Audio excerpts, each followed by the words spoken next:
everybody, and welcome to another episode of Mind Matters, Navigating Head Injuries and Concussions. I'm your host, Kylie Como. I'm the legal nurse consultant here at Shane Smith Law, and today I'm here with our friend Tiffany Netter, a survivor of traumatic brain injury. Tiffany, it's good to be with you again. It's good to be with you too. As our audience should know, our focus here is always to discuss all things brain injury. Tiffany, I know the last time we talked about kind of how the accident happened, and if you didn't watch it, I highly encourage you to go back to the link in the description below and watch that episode because it was really, really good. Okay, Tiffany, so let's have it. How have things changed for you since then? So since the accident, my short-term memory, I forget things very easy and have to remind myself quite often. We have notes around the house, or I have a one-track mind. If I get distracted, it's gone. Because again, I forget things very easy. My long-term memory is still gone. It's 2 years later. If I can't remember it, it's gone. Like, I used to be very fluent in Spanish. My oldest is mixed, so I would speak Spanish to him, and I tried teaching my younger two children, but now I can't remember it at all. Really? Yeah, there's like bits and pieces that kind of come back. Like if I'm not thinking about it, some comes back, but really it's gone. I'm unable to work currently because of the constrictions and various issues that I have with the medical issues. Like I can't deal with people because I get overwhelmed, which unfortunately causes issues with seizures and passing out. So that's unfortunate. Plus there's places that won't hire me because of the larger service dog. Unfortunately, at the moment, I am having a bad day. She's trying to let me know that I'm having the buzzing in my head because of the weather. So she's trying to let me know that I'm going to have a problem.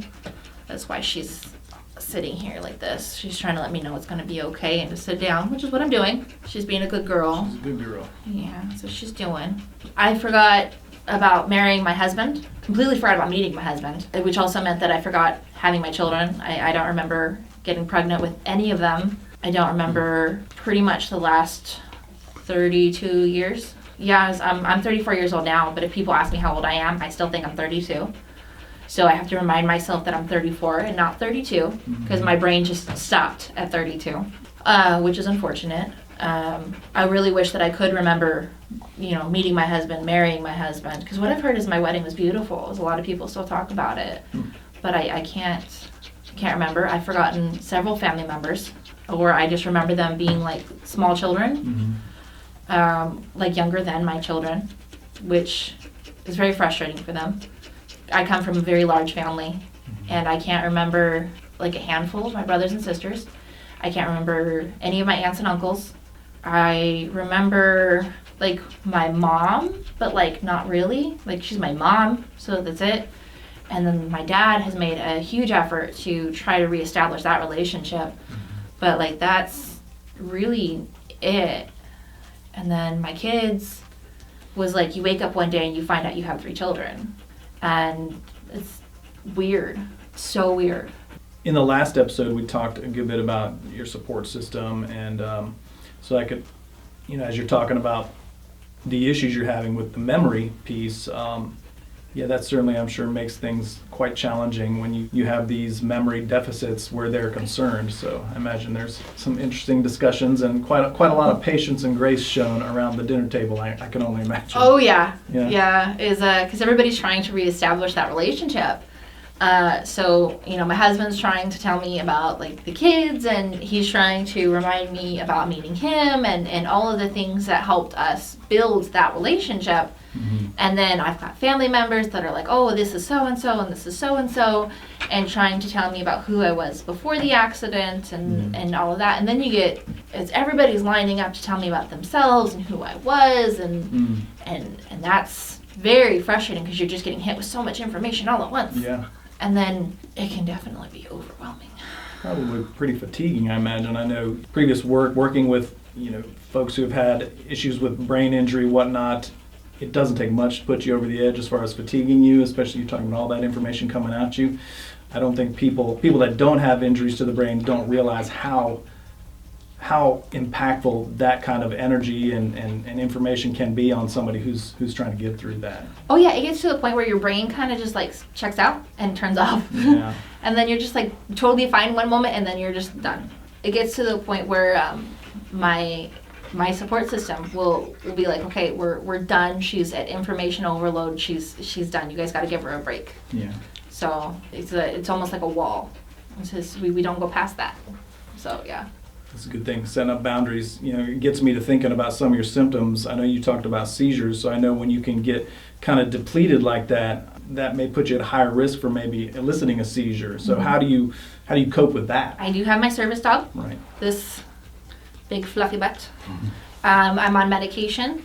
That helps. Making sure that you have the right dosage definitely helps with that. And I do take the time to listen to my body. It is the last 2 years I've taken the time to pay attention to, your body does tell you before it happens. You do have the ones that kind of just jump up on you because, like, say you're too busy or you're frustrated with something else. But you can listen to your body. Like me, I can feel it as you get different feelings in the body. You take the time to rest and relax. It's like for me, when it's hotter, I'm more likely to have a seizure because your body gets worn out faster. So you definitely take the time to rest and relax and take care of yourself. Yeah, I think that's important to resting, relaxing, getting actual good sleep, like we call it, like delta wave sleep, where you're not just resting your eyes, you're actually in a deep sleep. So I imagine probably, if I had to guess, you work hard at making time and space for you to have good sleep, people know not to interrupt, that sort of thing. You definitely want to take time for yourself and make sure you get that good, deep sleep. Yeah. It's important. Yeah, actually, and we've had previous podcast episodes with some physicians who get really deep into the sleep cycle and how that can impact recovering from brain injury or hindering it, and really getting into that deep sleep.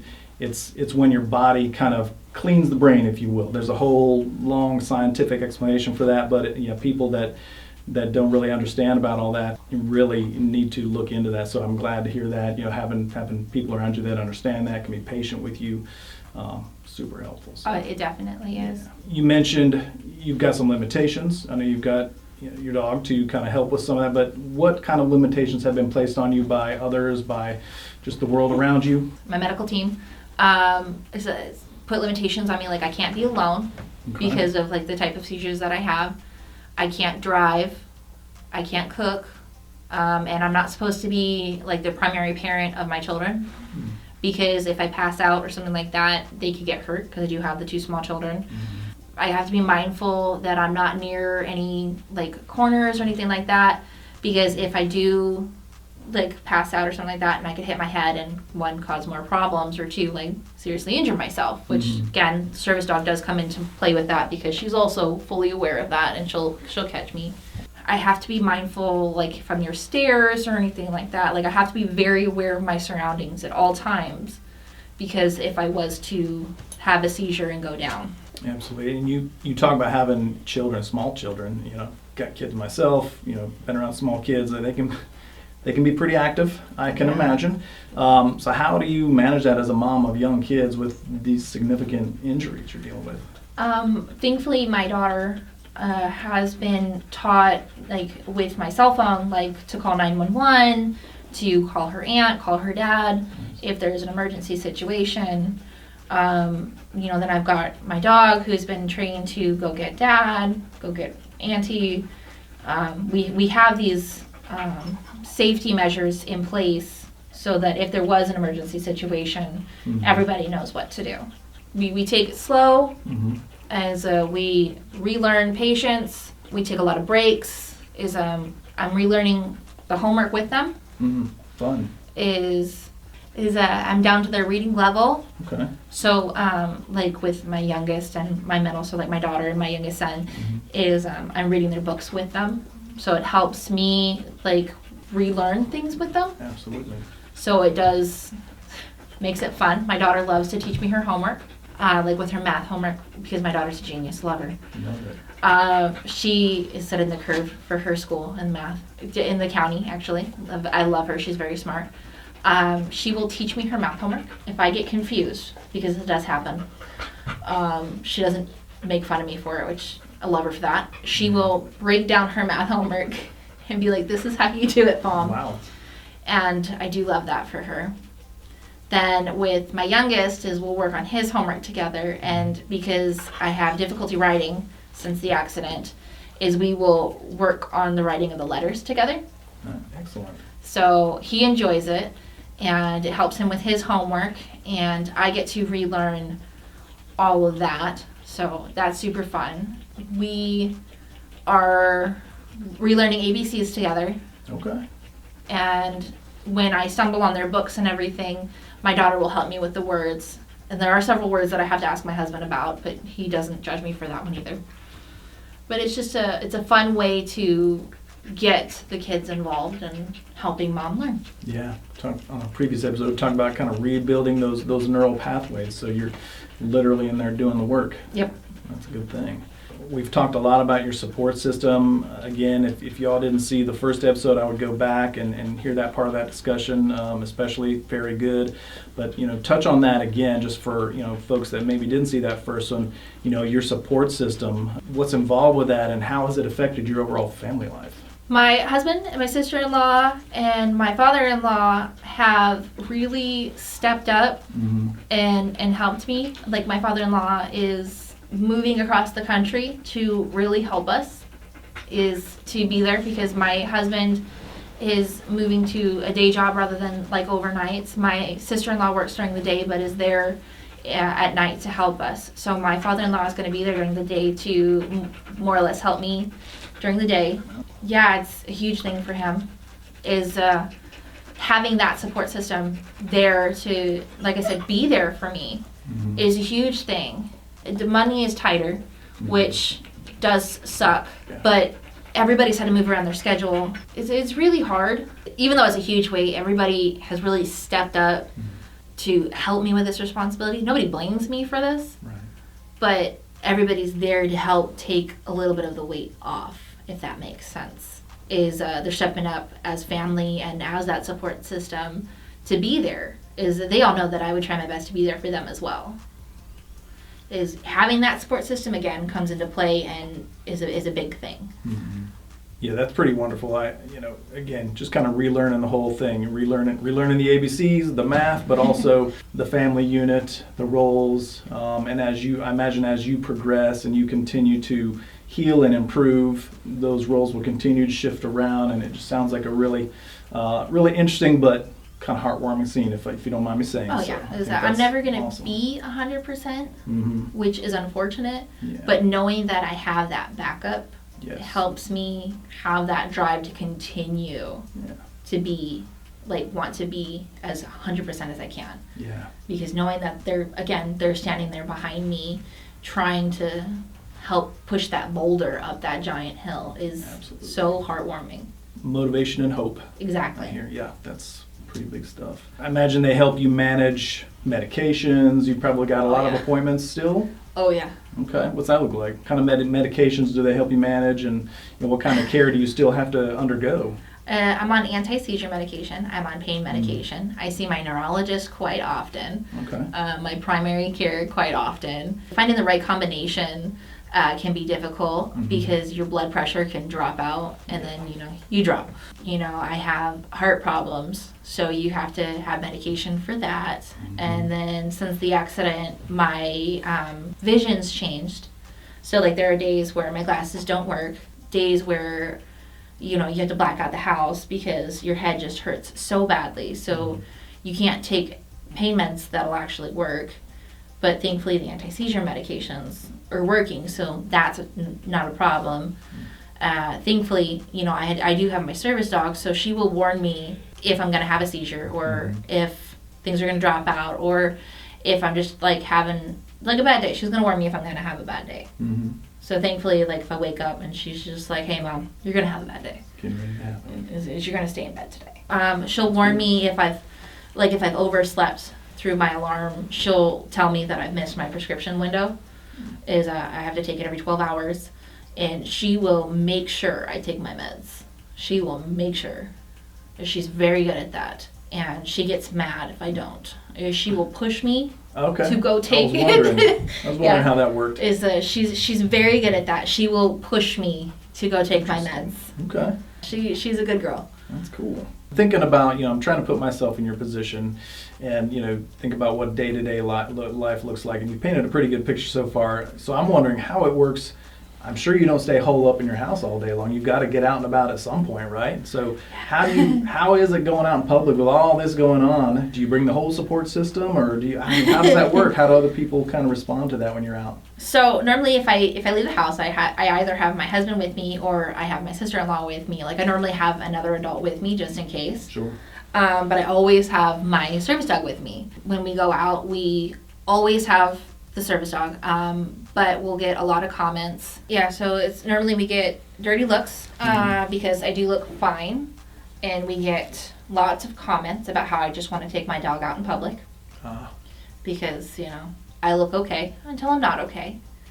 I've gotten lots of comments about how my dog apparently looks vicious even though she's big and fluffy.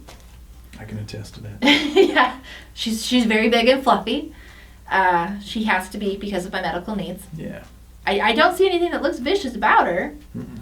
Is we make sure that she's well groomed and well taken care of so that she doesn't look scary. At least I don't think she looks scary. Not at all. But she's my dog, so I love her. Yes. Just this last Saturday, I went to a baseball game for my kids, and somebody came up and was like, okay, well, is no dogs? And I was like, no, she's a service dog, and well, no ESAs, and she's not an ESA, she's a service dog. And okay, well, is she actually trained? And yes, she's a service dog.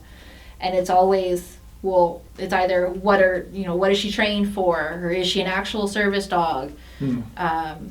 There's apparently this registry that people ask about, and all actual service dogs aren't on this registry. So there's either fake service dogs out there that are ruining it for real service dogs, or ESAs that people want to bring everywhere that are causing problems for people like me that need actual service dogs. And we just get a lot of heat because everybody's like, okay, you just want to take your dog everywhere. I don't. If I could leave her at home to just be a regular dog and just play and get muddy and do what dogs do, chase balls or birds or whatever, I would. Because she has to work 24/7. Yeah. If she doesn't get off days. Is even at night when I'm trying to sleep, she wakes me up and is like, hey, you're having a problem. As I get jumped on by this giant dog. Right. So it's a problem. Do you find yourself having to talk people down or maybe even educate people about it? All the time. Have you become an educator on service animals? All the time. All the time. What's that like? It can be very frustrating. I mean, some people take it and it's okay, and other people can be real butts about it. The people that take it and are just like, oh, okay, thank you, I appreciate that. And I don't mind educating them about it. But other people that are just like, you just want to have your dog everywhere. That can be a real problem. Yeah. But like, Urza, when we go out in public, she's a great dog to use to educate people because she said she stays, and she's a really good dog to just be like, okay, this is the difference between ESAs and this is the difference between service dogs. Is she had to go through a lot of training I can imagine. to be used for my medical needs, to cue in for seizures and when my equilibrium is off. Is most dogs aren't going to just sense that. Right. Is she has to cue into my pheromones because they change. ESAs aren't going to sense that. Right. Yeah. So they're just there to be cuddled and just be a presence, more or less. yeah, they're just there to be cute and cuddly. Right. I mean, yes, she's cute and cuddly, but she's also there for a job. To do a job. Yeah. So that's why she's known as medical equipment and not just a dog. I wish that more parents would educate their children on the difference between like a regular dog and a service animal, because when she's working, I get kids that just run up to her constantly, that just want to pet her, and I have to be like, hey, could you please not do that? She's working at the moment. And they're just like, oh, I want to pet your dog, I want to pet your dog, I want to pet your dog. And I have to be like, no, please don't do that. I mean, sometimes we have great parents that we walk by and they're like, okay, that's a service dog, she's working, we don't touch her. And I love those parents. Yeah. Like they take the time to educate, and I love those parents. And there's other parents where they get mad at me because I say, hey, no, your child cannot touch my dog. Yeah, right. So Yeah, I think people just don't understand the part about, it's not that she's mean or will do anything wrong, it's because she's on the job and you will distract her from doing her job if you take her attention away. Exactly. Right? Like if there's a moment where there's a child running up in front of her and say, I have a moment where I need her attention. I have like socially induced seizures. Like if I get overstressed out, I have seizures. And if she's getting swarmed and I start, convulsing on the ground, she's going to be focused on this situation, and somebody could get bit because she just wants to get away from them. To get back to you. Exactly. Is I'm going to be liable for the fact that she bit a child trying to get away from them. We're kind of running up against time. I hate that, but I would just say, kind of like we did with our last, episode, is there anything you would want to give to our audience, especially those who may be experiencing some similar issues? Yeah, stay hopeful, keep your head up, stay positive. Again, take the time to advocate for yourself. If you do have a service dog, speak up, tell people, keep their hands to themselves. You got to be able to speak up for your dog and for yourself. Don't give up. Well, that's going to do it for another episode of Mind Matters, Navigating Head Injuries and Concussions. Again, I'd like to thank our guest, Tiffany, for joining us here today and sharing her passion, her knowledge, and really just being honest and vulnerable with everybody here.